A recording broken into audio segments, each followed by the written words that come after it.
los tralaleritos, los tuntuncitos. Parfois c'est drôle, parfois c'est juste bizarre, et pourtant tu regardes encore et encore. Laisse-moi te dire que tu n'es pas stupide, tu n'es pas faible, tu es juste une victime d'un format conçu pour hacker ton cerveau. Et dans cette vidéo, je vais te montrer comment les brain rot t'ont attrapé et pourquoi tu n'arrives plus à t'en détacher, mais surtout comment tu peux reprendre le contrôle. Bon, déjà c'est quoi un brain rot? Les brain rot, c'est pas une mode, c'est une mutation. Tu ouvres une vidéo, ça va vite, très vite, des images, du bruit, des trucs absurdes ou juste incompréhensibles. Mais si tu mets en pause une seconde et que tu regardes vraiment, il n'y a rien. Aucune idée, aucun propos, rien à retenir. Juste une agitation permanente conçue pour occuper l'espace. Et ça marche.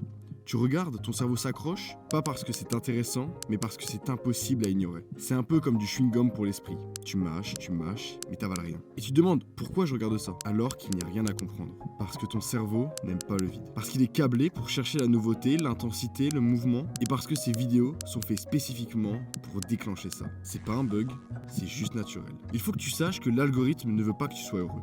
Il veut que tu restes. Et pour ça, il mesure un truc, ton watch time. Il ne comprend pas si une vidéo est bonne, il comprend si tu as scrollé. Et devine quoi?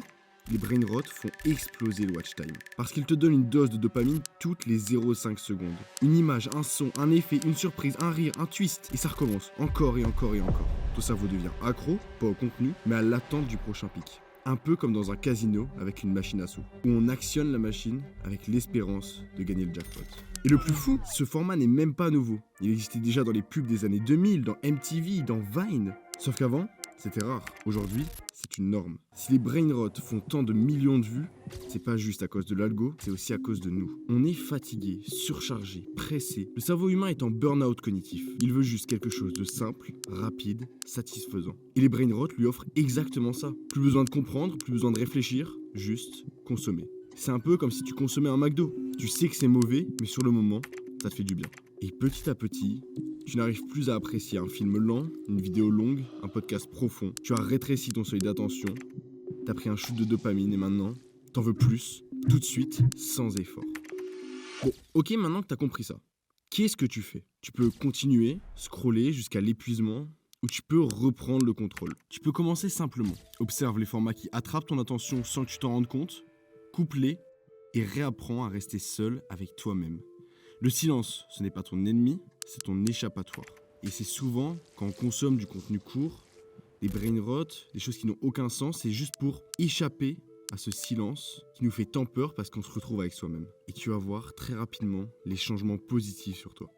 Tu vas recommencer à avoir des idées, tu vas recommencer à reprendre conscience de ce que tu fais, tu seras toi. Et si tu es créateur, alors utilise du brain rot, mais pour faire passer un vrai message. Un contenu peut être court et intelligent, rapide et profond. Le problème, ce n'est pas la forme, c'est l'intention. Le brain rot en lui-même, ce n'est pas une erreur, c'est une machine. Huilée pour te capter, te cramer, te vendre. Chaque seconde que tu donnes, elle est monétisée, mais pas pour toi, pour eux. Alors non, la vraie question, c'est pas pourquoi ça marche, c'est plutôt pendant combien de temps tu vas encore te laisser faire et perdre un temps que tu ne récupéreras jamais.